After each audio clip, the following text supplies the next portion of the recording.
Very true. Kids are dream killers. I'll start with a little bit of scenario first, and sorry, Ron, I'll use you as an example. But imagine you're walking in the street and you see Ron hoeing into his Mars bar. He finishes it and he chucks a wrapper on the ground, and you go up to Ron and you say, "Listen here, Ron. Did you know that wrapper? It might find its way into the gutter, and if there's a rain event, it'll go into the stormwater system. It'll flow through the stormwater system. It'll go out into the estuaries. It might make its way out into the ocean. Over a couple of years, it'll start breaking down into microplastics. A fish might come along, and the fish will eat that microplastic. And then a fisherman might come along one day, and he'll throw his line in, and he'll catch that fish. He'll harvest it. He'll take it to the fish market. Fish and chip shop come along, and they'll collect it and they'll bundle it up into fish and chips. And when you go back and get your fish and chips and you eat that fish, you'll ingest some microplastic and it'll end up in your gut. It'll cause all sorts of problems, and it'll be a terrible thing. Well, Ron will probably, by after 7 seconds, he's probably tuned out, especially if he's got his phone on him. He's probably distracted by something else. And then he'll start making all these excuses. Well, that's not relevant to him. He's like, I don't even like fish. I don't live near the waterways. That's 10 years down the track. All these little things that will start sort of disassociate himself from the impact of the problem. But all too often, that's the way we communicate with people. We want to tell them the whole story. We want to talk about the impact. We want to explain all this information that we have, and we think, we tell Ron all this, he's going to clearly understand and improve his ways and not litter that packet that wrapper anymore. And what I want to talk to you today is really how we identify who we need to talk to and how, so we don't make those mistakes of trying to tell everything, and really make sure our messages really target. And I'll use the example of what we've done with the new TOSA campaign to explain how we've gone through that process. So I'll start by acknowledging the traditional custodians of the land in which we meet and recognise their special contribution to keeping this country clean. I do want to take you on a little bit of a journey before we get to the fun stuff to explain what our litter prevention strategy is and what we do. Some of the slides you may have already seen, so I apologise if you've seen some of that. Talk a little bit about what the campaign does, and then really lean into what the reason or the rationale for this presentation is about the research that we've done and the direction we're taking in the new campaign. Essentially, we've been out of market for the TOSA campaign for a couple of years, and we're due to launch it at the end of the year. And so I'll give you a little bit of a sneak peek on what that looks like as well. So, just for context, the litter prevention strategy. A lot of you will be familiar with this. It's a very busy slide, but it helps paint a picture of how our strategy works. If you focus on the circles there, you think about how litter essentially travels through the environment. It's produced, it's supplied, it's then sold, people buy it, they use it, they ideally dispose it in the bin, but quite often they'll litter it. It ends up in a hotspot, usually 5 minutes down the road from McDonald's, and then it flows down into the wider environment. And then we find Ron's Mars bar wrapper in the ocean. 80% of what we find is coming from land. It's predominantly consumable items.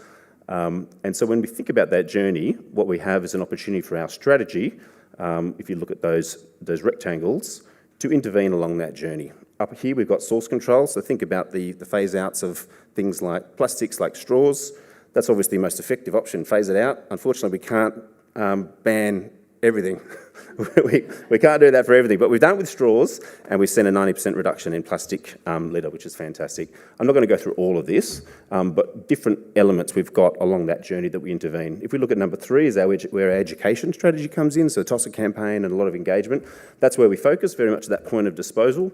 And then we have a whole range of metrics along the bottom that understand how litter is moving through, what are the impacts, and where we need to lean into our strategy. I'm not going to go into all of that, but that sort of gives you context to what we do in our strategy. That I've got wraps up into those 7 approaches.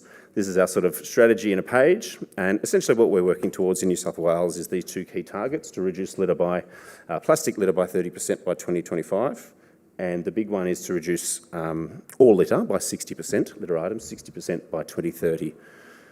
So that's what we're working towards, and that is above and beyond the 40% reduction that we achieved under the last strategy at 2020. So we've already reduced it by 40% from 2014 thereabouts to 2020, and now we've set these new targets.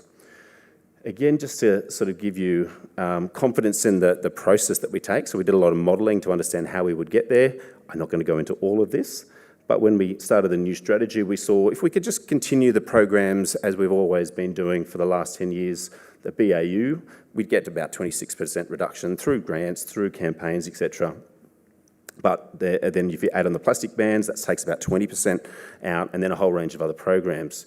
Critically for this presentation, which I want to talk to, is the role of the campaign that we use. That's part of our BAU here. It's 10%. And so the TOSA campaign essentially the job it has to do from all our modelling and the target development we've done, the TOSA campaign has to get us about 10% litter reduction. So everything that we've designed and what I'll talk about now is premised on that 10% reduction of what the campaign needs to do. Just briefly, how we're tracking. The story is good. From our baseline year in 2018-19, we've reduced all litter by about 50%. This will go up and down, so the story is good. We have confidence in that the system is working. And so now, with that overview of the strategy, I'll just dig into what the campaign is, the TOSA campaign. So a bit of an overview. Again, thinking about that journey, this is where we're focused on very much. We have this what's called a follow the litter strategy, understanding through our data what people are buying, how they're consuming it, and how they're disposing it. So really drilling down into this part of the journey.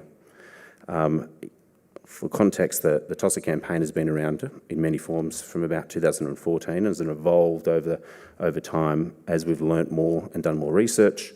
Started back in Hey TOSA there, big awareness campaign. The current campaign in the middle there is focused on calling out the excuses that people use, and then it's had another number of iterations.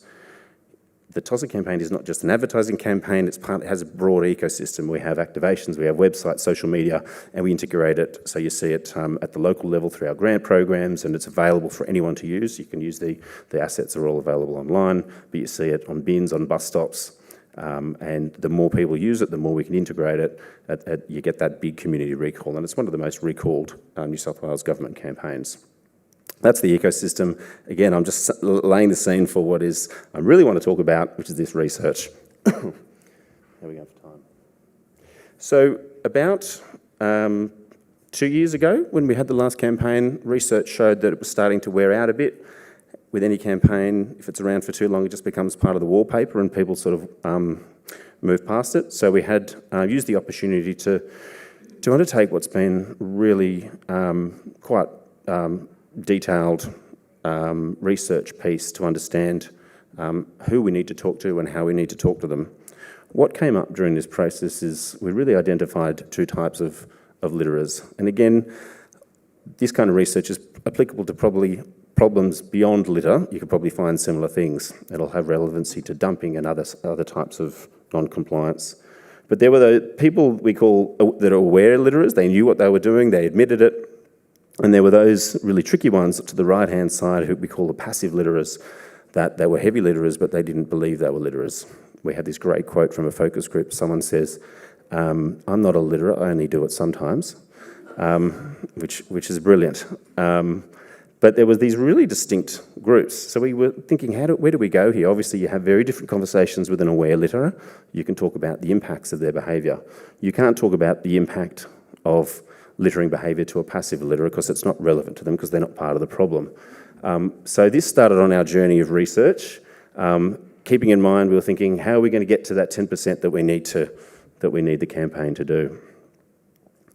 So we set around about 2 years of research where we started with a problem, looking at our core litter items that we were finding in our waterways and on the ground. What were they? Then we started looking at who were the litterers, and we did what we called the BMR process, understanding what are the behaviours of these litterers, what's their mindsets, what's the psychographics, how are they feeling, learning heaps about them, and then diving deeper into those core item litterers. Where do they live? Who do they talk to? What are they searching for in their incognito mode on their phone, which we can find out the information. Who do they speak to? What do they read? Absolutely everything about them. Just when we thought we'd learnt enough about them, we went even further and dig down and dig down and dig down, and we talked to them and we ran experiments with them. We did funny little experiments where we'd get them on board and we'd show them some images and we'd give them some messaging, and then we'd leave them alone and go on. They go on with their life for another 3 months, and we'd get back to them and test them. What did you remember about what we said? Some of them had completely forgot, but some of the message stuck with people, and we checked on their behaviour. So really live examples from our target audience, understanding what was working and what wasn't. Through all this process then, we've been able to segment the population in New South Wales. So that top line you can see on the left, 31% of the population roughly litters. When you break that down in that middle line, you see there's different types of littering behaviour. On the left, you've got your real badass litterers that litter multiple times a day, and then those that litter once a day, once weekly, monthly, and then those people that sort of litter every so often, sort of once less than a month. Over on this side, 1.9% of the population litters more than once a day. They're contributing about 44% of the problem. But really down the bottom too, the other thing we started looking at, which I'll come to in more detail, is their resistance to change. So this group, really interesting group, they're kind of like your anti-vaxxers, your incels. They don't want the government telling them what to do. You know, they're sick of being told what to do. So very high resistance to change in government messaging. As you move down here, you have a group that still contribute a significant proportion, 38%, more open to change, and this other group here. And what we started to see with this group that we've highlighted in red, slightly different, but they had similar psychographics, still contributed a lot to the problem, but more open to change. They cared about the impacts of litter, and we could have conversations with them, and we could see changes over time. So we saw this group as a really interesting segment that we could drill into further, and we knew if we could target that group, we could reach that 10% target that we were trying to hit. So we drilled into that group and basically started to profile and set a profile of the type of litter we needed to target. You can see there, this is the target audience that we're focused, younger males, predominantly in Sydney.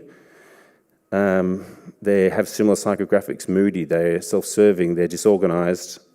Some of the reasons why they litter too are similar. They think small items don't matter, and really critical, they lack a connection between their actions and consequences.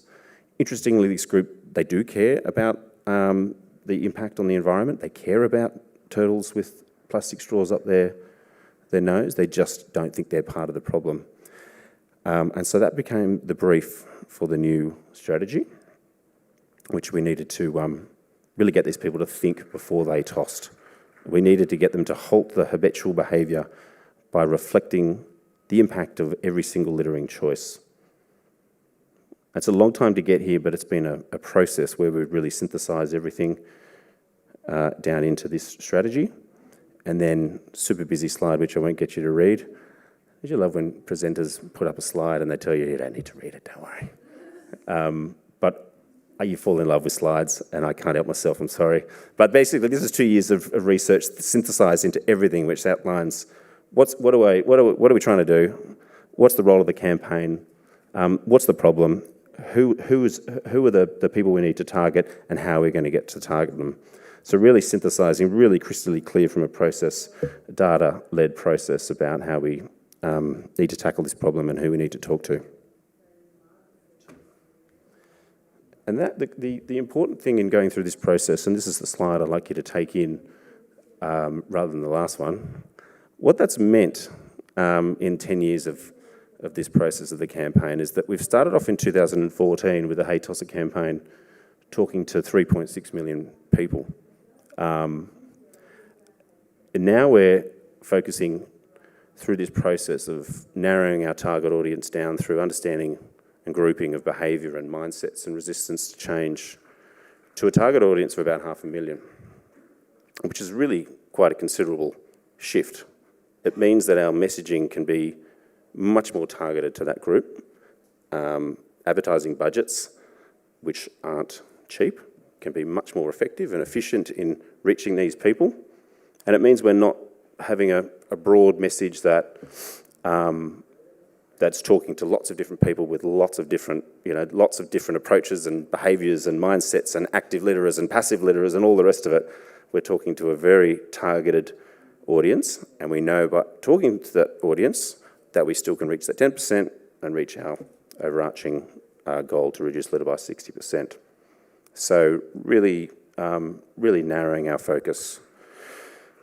That's the fun stuff. Basically, from that, we have gone through a process now of opening up the research. We've gone through a tender process. We have selected an agency. I'm not going to go into too much detail here, other than to say, because we know who these audience are, we've been able to test the proposed solutions, the concepts with our target audience, and there was a clear winner out of that, which has informed the direction we've gone, and we've seen that it's resonated and had impact with that group. So when you see the new campaign and it doesn't resonate with you, that's because you're not part of that 523,000 people. And so that really leads us to, this is sort of the concept we are going with. You're getting an extra sneak preview. Don't share this. This is not being recorded, is it, this session? And displayed to millions of people? Yeah, it is. Okay. Well, don't forget about it. We've still got a way to go. We're going to consult with stakeholders, with our grantees, with councils, who we all want you to use this asset. We want councils to use it. It's much more effective if we're all talking with the same voice. We're going to finalise new campaign and creative assets off that process. This will be tweaked. This is just the initial concept. But again, this is what resonated really strongly with our target audience. There'll be iterations of this. And then we will be launching a new campaign towards the end of the year in November 2025. So that's kind of it. I guess the message really is one, I kind of want to give you all confidence, you as taxpayers, if you will, take off your job as your day jobs and to know that there's a lot of research, there's a lot of strategic thought that has gone into the development of this new campaign. It's really targeted. It's been tested with our audience. To councils, I want you to be partners with us in using it. I really do. I hope you use it. And the other messaging is, I think these lessons apply to any kind of communications or campaign development. Really spending that time up front to be super strategic in what your messaging needs to do, and being really clear on who you need to talk to and how. We have so much more confidence in going forward with this campaign because of that process that we've done, the testing we have done. It's not based on what I like. As an aside, it was really interesting sitting on the panel. No, I'm not going to tell that story because I'm conscious now this is being recorded. I'm not going to tell that story. But it's really, we have a lot of confidence in this new campaign strategy in going forward. And I'm going to shut up. I'm done. Thanks.